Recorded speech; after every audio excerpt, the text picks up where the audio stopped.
তুমিও মুসলমান আমিও মুসলমান, তোমার আল্লাহ আমার আল্লাহ এক, তোমার নবী আমার নবী এক, নাকি আলাদা? তোমার আমার কোরআন, এই মেয়ে সত্য কথা বলো, কোরআন? যুবকেরা জবাব দাও, তোমার আমার কোরআন, কাবা, ধর্ম, কালেমা, আল্লাহ, নবী, দুনিয়াতে আসছি না তোমরা লুঙ্গি পরে আসছো? সব এক। বিদায় বেলা কাফন হবে 5টা না 3টা, কালার হবে আলাদা। আমগো হুজুরগো কাফনের কালার একরকম, তোমাদেরটা আর এক রকম। হ্যাঁ, আমি যত বড় বক্তা হই না কেন, আমার এত ভাব, আমি মুফতি মুফতি ভাব, আমি চেয়ারম্যান ভাব, আমি মাস্তান ভাব, আমি টাকাওয়ালার ভাব, আমি মুহাদ্দিস হওয়ার ভাব, আমি মুফতি হওয়ার ভাব, আমি প্রিন্সিপাল হওয়ার ভাব। যতই ভাব দেখাও না কেন, সাদা কাফনে যেদিন প্যাকেট হইবা সব ভাব বন্ধ হয়ে যাবে। জিন্দেগি মে বন্দগি তু করনা হে, जिंदगी में बंदगी तू करना है, जिंदगी बे बंदगी शर्मिंदा है, जिंदगी बे बंदगी शर्मिंदा है। दुनिया में हो दुनिया का तलबगार न हो, बाजार से गुजर हो खरीदार न हो। ये दुनिया एक मिसल कागज फूल है, ये दुनिया एक मिसल कागज फूल है, जिंदगी में बंदगी तू करना है, जिंदगी बे बंदगी शर्मिंदा है, जिंदगी बे बंदगी शर्मिंदा है। जिंदगी में बंदगी कुन बंदगी, बंदगी बे जिंदगी शर्मिंदगी। ও যুবক আল্লাহর গোলাম, তোমার আমার আল্লাহ এক, নবী এক, কোরআন এক, কাবা এক, ধর্ম এক, কালেমা এক, সব এক। বিদায় বেলার সিস্টেম এক, কবরের সাইজ হবে এক, কবরের মধ্যে প্রশ্ন 3টা তাও এক। রবের পরিচয় দাও, ধর্মের পরিচয় দাও, রাহমাতুল লিল আলামিনের পরিচয় দাও, সব এক। কিন্তু তোমার এত বয়ানের পরেও কেন আমল করো না? আমি টুপি মাথায় না দিলে লজ্জা লাগে, আর তোমার টুপি মাথায় দিতে লজ্জা লাগে। তুমি কেমন ভিআইপি মুসলমান? আমি দাড়ি কাটতে লজ্জা পাই, তুমি রাখতে লজ্জা পাও। কারণ কি রে যুবক? আমি মসজিদে ঢুকতে মজা পাই না, ঢুকলে লজ্জা পাই, তুমি মসজিদে ঢুকতে লজ্জা পাও। আমি পর্দা না করলে লজ্জা লাগে, তুমি পর্দা করতে লজ্জা পাও। বিষয়টা কি রে বাবা? বুঝি না। এত পাও ধইরা বুঝানোর পরও কেন বুঝো না? আজকে তোমাদের পিছনে কষ্ট না কইরা সব আলেমরা যদি হিন্দুদের পাড়ায় ওয়াজ করত, আমরা যদি কাদিয়ানীদের কাছে যাইতাম, আমরা যদি খ্রিস্টানদের গির্জায় গিয়া বয়ান করতাম, 12 মাস লাগতো না, 6 মাসের মধ্যে ইনশাআল্লাহ ওরা মদিনার আশেক হয়ে যাইত। ও যুবক, আমি নামাজ ছাড়তে চাই না, তুমি পড়তে চাও না, বিষয় কি? আসলে কি আমরা ভুলে আছি না তোমরা ভুলে আছো? বুঝি না। তুমি আল্লাহ মানো, নবী মানো, কোরআন মানো, হাদিস মানো, কেন নামাজ পড়ো না? তোমাকে তো আমি বলি না স্কুল ছেড়ে দিয়া মাদ্রাসায় যাও, তোমাকে তো বলি না তাবলীগ না করলে জাহান্নামে যাইবা। তুমি স্কুলে পড়ো, কলেজে পড়ো, চাকরি করো, বাধা নাই। ডাক্তার হও, বাধা নাই। ইঞ্জিনিয়ার হও, বাধা নাই। প্রফেসর হও, বাধা নাই। তবে এক জায়গায় সাবধান করে দিলাম, বেয়াদব হইবা না। তোমার মতো যুবক জীবনে মাদ্রাসায় পড়ে নাই, জেনারেল লাইনে থাকিয়াও 5 বেলার নামাজ পড়ে, চাকরি করে, ব্যবসা করে, সত্য কথা স্বীকার করো, আছে না নাই? ও বাবা, তুমি নিজেরে জিজ্ঞাসা করো, তুমি কেন নামাজ পড়তে পারো না? তোমার মতো যুবক রাস্তায় গাড়ি চালায়, নামাজ ছাড়ে না, বলো বাবা তুমি কেন পারো না? কোরআন শরীফটা মিথ্যা মনে করছো, বলো। একটা ভুল এখন বের করে যদি দিতে পারো, এখন দাড়ি কেটে ফেলবো, নামাজ বাদ, কোরআন জ্বালায় দিব। কিন্তু তুমি কেন 1500 বছর পর্যন্ত মহাপণ্ডিতেরা অপচেষ্টা করিয়াও কোনো ভুল বের করতে পারে নাই, বরং বহু বিধর্মীরা কালেমাওয়ালা মুসলমান হয়ে গেল? তাহলে এটাই চিরসত্য প্রমাণিত, আল্লাহর কোরআন সত্য, কোনো ভুল নেই। ওই কোরআনে বলো যুবক বাবারা, জান্নাতের বয়ান আসেনি, জাহান্নামের বয়ান আসেনি। ও বাবা, কেন মানো না? এত বয়ানের পরেও কেন আমল ভালো হয় না? এর একটাই মাত্র কারণ, তাকওয়া নাই, জাহান্নামের আযাবের ভয় তোমার আমার অন্তরে নাই। যদি থাকতো, নবীরা পর্যন্ত কোনো গুনাহ নাই, তারপরও মরণ পর্যন্ত কান্না করেছেন। আমার নবীর তো কোনো তুলনা নাই, সেই নবী পর্যন্ত জাহান্নামের ভয়ে কান্না করেন, সেই নবী নামাজের সিজদায় পড়ে কান্না করেন। আবু বকর জান্নাতের টিকিট পাইয়াও সারা রাত নামাজে কান্না করেন। তাদের তাকওয়ার অভাব নাই, ইখলাসের অভাব নাই, আমলের অভাব নাই। এরা ব্যবসা করে একুরেট ভাবে, চাকরি করে একুরেট ভাবে, জিহাদে যায় একুরেট ইখলাস নিয়া। এরপরও তারা যদি কান্না করতে পারেন, তোমার আমার আমল নাই, নামাজ নাই, রোজা নাই, তেলাওয়াত নাই, হালাল নাই, হারাম নাই, টুকটাক যা করি মানুষকে দেখাবার জন্য করি, না হয় মানুষ আমাকে সম্মান দিবে না। তাহলে চিন্তা করা দরকার, তারা এত সুন্দর আমল করিয়াও যদি জিন্দেগি ভর কান্নাই করেন, তোমার আমার তো কান্না করে তো বুক ফাটাইয়া চোখের রক্ত বের করা দরকার। অথচ কপাল এত খারাপ, নিজেও কাঁদে না, কারা কান্না করলেও তা পছন্দ করে না। চোখে পানি নাই, মোনাজাত দেয়, কিন্তু কান্না আসে না। মনে করিও না তুমি সফল, না, তোমার কপাল খারাপ। কান্না না আসার কারণ হলো আল্লাহ তোমার গুনার কারণে বেজার, গুনার কারণে তোমার কলিজাটা শক্ত হয়ে গেছে, গুনার কারণে তোমার কলবটা মরিচিকায় ভরপুর, যে কারণে তোমার চোখে পানি আসে না রে বাবা। তুমি স্কুলে পড়িয়া ডাক্তার হও, ইঞ্জিনিয়ার হও, বাধা নাই, নামাজ ছাড়িও না, মা বাবার সাথে বেয়াদবি করিও না, আলেম ওলামার দোয়া নিয়ে চলো, ওলামায়ে কেরামের পরামর্শ নিয়ে নবীর তরিকা মানো, মুরব্বি মানিয়া চলো, মা বাবার দোয়া নাও, বরদোয়া নিও না, শিক্ষকের দোয়া নিয়ে চলো রে বাবা, বেয়াদবি করিও না। মনটাকে বুঝাও রে যুবক, কয়দিন আর দুনিয়ায় বাহাদুরি করবা? ছাত্র জনতার আন্দোলনে কত যুবকের তাজা প্রাণ চোখের সামনে চলে গেল, ঠিক নেই? গাড়ির নিচে প্রতিদিন লাশ, পানির নিচে লাশ, এমন একটা দিন নাই যে লাশের খবর নেই। যুবকের লাশ আর লাশ, মরবি না তোরে পিডায় মারবে, ভাত খাওয়াইয়া মারবে, ঠিক নেই? কয়দিন আর বাহাদুরি করবি রে বাবা? মরা তো লাগবেই। মনটারে প্রশ্ন করো, মন কোরআন সত্য নি যদি বলে হ্যাঁ সত্য, তাহলে গুনাহ নিয়ে কবরে গেলে জাহান্নামেটাও সত্য। মনটারে বুঝাও রে মন, আমার মতো যুবক যদি স্কুল কলেজে পড়িয়াও নামাজ পড়ে, আমি কেন পারি না? আমার কপাল এত খারাপ কেন? মা বাবার বরদোয়া লাগলো নি, আল্লাহ বেজার হইল নি? আমার মতো যুবক যদি গাড়ি চালায়, নামাজ পড়ে, কৃষি কাজ করে, নামাজ পড়ে, নদীর মধ্যে মাছ ধরিয়া নামাজ পড়ে, আমি কেন পারি না? এখনো সময় আছে, তওবা করে নাও। ও পর্দার আড়ালের আম্মা জানেরা, ও বোনেরা, আপনাদের মতো কত মা এখন এই অঞ্চলের মধ্যে আছে, তাহাজ্জুদও ছাড়ে না, 5 ওয়াক্ত পরে পর্দা করে।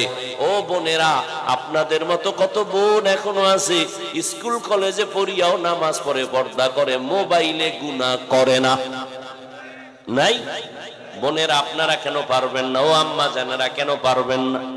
যদি একটা ভালো সন্তান দুনিয়াতে রেখে যাইতে পারেন, আপনার দুনিয়াও সফল, পরকালও সফল। ডাক্তার বানাবেন, তবে আদর্শওয়ালা ডাক্তার বানাইয়েন। আপনার সন্তানকে ইঞ্জিনিয়ার বানাবেন, আদর্শমান ইঞ্জিনিয়ার বানাইয়েন। আর আদর্শের মধ্যে শ্রেষ্ঠ আদর্শ হলো রহমাতুল লিল আলামিনের আদর্শ। যেই আদর্শ মানলে কোনোদিন সন্তান মা বাবার সাথে বেয়াদবি করবে না, মা বাবার বরদোয়া নেওয়ার কাজ করবে না, ছাত্র হইয়া শিক্ষকের সাথে বেয়াদবি করবে না। ও আম্মা আম্মাজান, সন্তানকে ভালো আদর্শ দিতে হলে আপনাকে আগে আদর্শবান হতে হবে, কারণ সন্তান বাবার তুলনায় মাকে অনুসরণ করে বেশি। ও আম্মাজানেরা, এখনো সময় আছে, সন্তানটাকে আদর্শওয়ালা বানান, কোরআনটা তেলাওয়াত শিখাইয়া নামাজি বানায়া ডাক্তার বানান, জীবনটা ধন্য হবে। আপনারাও তওবা করে নেন, জীবনে আর নামাজ ছাড়বেন না, আর কোনোদিন সন্তানকে উল্টা পথে চালাবেন না। ও বৃদ্ধ বাবাজিরা, আপনাদের মতো কত বাবারা এখনো বুড়া মানুষ মসজিদে গিয়া 5 বেলার নামাজ পড়ে, আপনি কেন পারেন না? মরণের ভয় কি নাই? এখনো সময় আছে, তওবা করে নেন। ও যুবক বাবা, আমিও তো তোমার মতো প্যান্ট শার্ট টাই লাগায় দাড়ি কাইটা যদি মাস্তানি ভাব নিয়ে রাস্তায় চলতাম, কেউ বাধা দিত না। টুপির কারণে মাথা গরম হয়, তাও জানি ছাড়ি না। দাড়ির কারণে যৌবনের ভাব চলে যায়, বুঝি, তারপরও দাড়ি কাটি না। লম্বা জামাটা পরার কারণে শরীর গরম লাগে, বুঝার পরও কেন ছাড়ি না। মানুষ আমগো টুপিওয়ালা বলে বাজে কথা বলে, মাদ্রাসায় পড়ার কারণে বাজে কথা বলে, এরপরও কেন আল্লাহর মোহাব্বত থেকে দূরে যাই না? এর একমাত্র কারণ, আল্লাহর কোরআনে গুনাহ নিয়ে কবরে গেলে জাহান্নামের বয়ান আছে, নবীও বয়ান করেছেন। দুনিয়াতে সূর্যের গরম সহ্য করতে পারি না, জমিন থেকে 9,30,00,000 মাইল উপরে সূর্য, রাতের বেলা নাই, তারপর এত গরম কেন লাগে? ফ্যানের বাতাসেও ঘাম থামে না, ঠান্ডা হয় না। কিয়ামতের ময়দানে আল্লাহর নবী বলেন, এই সূর্য মাথার উপরে নেমে আসবে, সূর্যের গরমে এই মাটির জমিন হবে তামা, জাহান্নামের আগুনের গরম। আম্মা জানায় নবী পর্যন্ত কান্নায় বিভোর। হাসরের ময়দানে আমার উম্মতের কি উপায় হবে? গুনার কারণে যদি জাহান্নামের হ্যান্ডকাপ লেগে যায়, আমার উম্মত জাহান্নামে গেলে আমি নবী বরদাস্ত করতে পারবো না। ও নবীর আশেকের দলেরা, সাহাবায়ে কেরাম আল্লাহর হুকুম নবীর তরিকা মানতে গিয়ে তো ব্যবসা বন্ধ হয় নাই। সাহাবায়ে কেরাম চাকরি করেছেন, ব্যবসাও করেছেন, সন্তানের হক, স্ত্রীর হক, সব হক আদায় করছেন, কোনো কমতি ছিল না। আবার রাতে তাহাজ্জুদের মুসাল্লায় দাঁড়াইছেন, আপনি কেন পারবেন না? ও আল্লাহর বান্দারা, আপনি আজকে চাকরির অজুহাতে নামাজ পড়তে পারেন না, আপনি ব্যবসার অজুহাতে মসজিদে জামাতে যাইতে পারেন না। আপনি কি সাহাবায়ে কেরামদের থেকে কি আপনি বড় ব্যবসায়ী হয়ে গেলেন? সাহাবায়ে কেরামদের থেকে কি আপনি সৎ একজন চাকরিজীবী হলেন? এরা সব ঠিক রাইখাও নামাজ ছাড়ে না, তাহাজ্জুদ ইশরাকাও বন্ধ করে না, আল্লাহর কাছে চোখের পানি ছেড়ে কান্না করে। ও আল্লাহর বান্দারা, এখনো সময় আছে, তওবা করে নেন। দুনিয়ায় সূর্যের গরম সওয়া যায় না, দুনিয়াতে একটা মশার কামড় সইতে পারি না, কিন্তু গুনাহগারের জন্য আল্লাহ যেই জাহান্নামের আগুন বানায় রাখছেন, ওই জাহান্নামের আগুন সূর্যের গরম থেকে, দুনিয়ার আগুন থেকে অনেক গুণ তাপমাত্রা হবে। দুনিয়ার আগুন হাতে লাগলে হাত জ্বলে, পা জ্বলে না, আর জাহান্নামের আগুন শরীরের যে কোনো জায়গায় লাগা মাত্র কলিজা পর্যন্ত ভুনা হয়ে যাবে। ও আল্লাহর বান্দারা, আল্লাহর নবী এই ভয়ে কান্না করেন, কিয়ামতের দিন এত ভয়ঙ্কর হালাত হবে, মানুষগুলো সব নারী আর পুরুষ উলঙ্গ দাঁড়াবে, আমার আল্লাহর রাগান্বিত আওয়াজ দিবেন। জাহান্নামের আগুনের গরম, সূর্যের গরম, নবীরা পর্যন্ত কান্না শুরু করবেন, উম্মতের কথা ভুলে যাবেন। আম্মা জানকে নবী বলেন, ও আয়েশা, একমাত্র আমি হলাম রহমতের নবী, সব নবীরা নিজেদের জন্য কান্না করবেন, আর আমি আল্লাহর আদালতে মাকামে মাহমুদে সেজদায় পড়ে কানবো, আর একটাই আওয়াজ দিব, আল্লাহ আমার গুনাহগার উম্মতের বাঁচাও, আমার একটা উম্মত যেন জাহান্নামের আগুনে না যায়।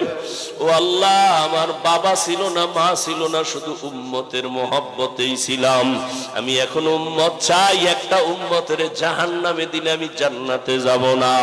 আল্লাহ তখন বলবে, নবী আপনি আপনার উম্মত গুলো ধরে ধরে জান্নাতের দিকে নিয়ে যান। আল্লাহর নবী বলেন, আমি আল্লাহর কথা শুনিয়া আমি খুশি মনে আমার উম্মত গুলো ধরে ধরে জান্নাতের দিকে নেওয়া শুরু করব। আম্মা জান আয়েশা বলেন, নবী কোটি কোটি মানুষের মধ্যে কেমনে চিনবেন আপনার উম্মত কারা? মুসা নবীর উম্মত, ঈসা নবীর উম্মত, ইব্রাহিম নবীর উম্মত, আপনার উম্মত কেমনে বাছাই করবেন? নবী বলেন, ও আয়েশা, দুনিয়াতে আমার উম্মত যারা 5 ওয়াক্ত নামাজ অজু বানাইয়া আদায় করছে। কিয়ামতের ময়দানে ওই আমার উম্মতের ওযুর জায়গাগুলো নূরের আলোতে ঝলমল করতে থাকবে। আমি ধরিয়া ধরিয়া জান্নাতের দিকে নিব। প্রথমে আমি কাউসারের কাছে নিয়ে নিজ হাতে কাউসারের পানি পান করাবো। লাইনে দাঁড় করাইয়া হঠাৎ একটা পর্দা এসে যাবে, পর্দার ওই পাশে আরো মানুষ থাকবে, উম্মত। ও ফেরেশতা, পর্দা দিলা কেন? কাউসারের পানি তো এখনো আছে, উম্মত বাকি। ফেরেশতারা বলবে, নবীজি এরা আপনার ভেজাল উম্মত, আপনি দুনিয়াতে ছিলেন না, এই উম্মত গুলো আপনার সুন্নত গুলো জবাই করছে, নিজেও নামাজ পড়ে নাই, অন্য নামাজ পড়তো তাও পছন্দ করে নাই, নিজেও জিকির করে নাই, অন্যরা জিকির করতো তাও পছন্দ করে নাই, নিজেরাও হালাল খায় নাই, যারা হালাল ভাবে চলতো তাদের পছন্দ করে নাই। আম্মা জানকে নবী বলেন, আয়েশা, তখন আমি রাগ নিয়ে বলবো, সোহকন সোহক, ও উম্মত তোরা আমার উম্মত না, আমি তোদের নবী না, যাও তোমরা ভেগে যাও। সাথে সাথে আল্লাহর আওয়াজ হবে, কুদরতি আওয়াজ, ও জাহান্নামের ফেরেশতারা, এই বেনামাজি নাফরমান গুলোকে ধরো, জাহান্নামের শিকল লাগাইয়া বাঁধো, জাহান্নামের দিকে টেনে টেনে নিয়ে যাও। ওয়াসিকাল্লাযীনা কাফারু ইলা জাহান্নামা যুমারা, জাহান্নামের দিকে নিয়ে যাবে। ও বেনামাজি বাবারা, ও দাড়ি কামানেওয়ালা বাবারা, ও বেপরদায় চলনেওয়ালারা, ওই দিন যদি আমার নবী উম্মত বলে স্বীকার না করেন, একটু চিন্তা করো, জাহান্নামের ঘোষণা যদি হয়ে যায় কি উপায় হবে? আমি একটা মশার কামড় সইতে পারি না, জাহান্নামের গরম কেমনে সহ্য করব? এখনো যদি অন্তরে ভয় থাকে, আমার মাওলাকে গোপনে অন্তর দিয়া ডাক দাও, হে মালিক, এই ময়দানে আমার মতো গুনাহগার কেউ নাই। জীবনে কত হাতের দ্বারা গুনাহ করলাম, চোখের দ্বারা, জবানের দ্বারা, অন্তরের দ্বারা, আজকে তওবার নিয়ত করলাম। আমার গুনার খবর আমার মা বাবা, স্ত্রী সন্তান কেউ জানে না, জানলে আমারে কেউ সম্মান করত না। ও আল্লাহ, তুমি জানছো আমি কত বড় গুনাহগার, তারপরও তুমি রাগ করে পানি বন্ধ করো নাই। এত গুনার পরেও তুমি রাগ করে সম্মানের চেয়ার থেকে ফালাইয়া দাও নাই। এত গুনার পরেও তুমি রাগ করে খানা বন্ধ করো নাই, সূর্যের আলো চাঁদের আলো বন্ধ করো নাই। আজকে আমি বুঝতে পেরেছি শয়তানের ধোকায় অন্যায় করে ফেলেছি।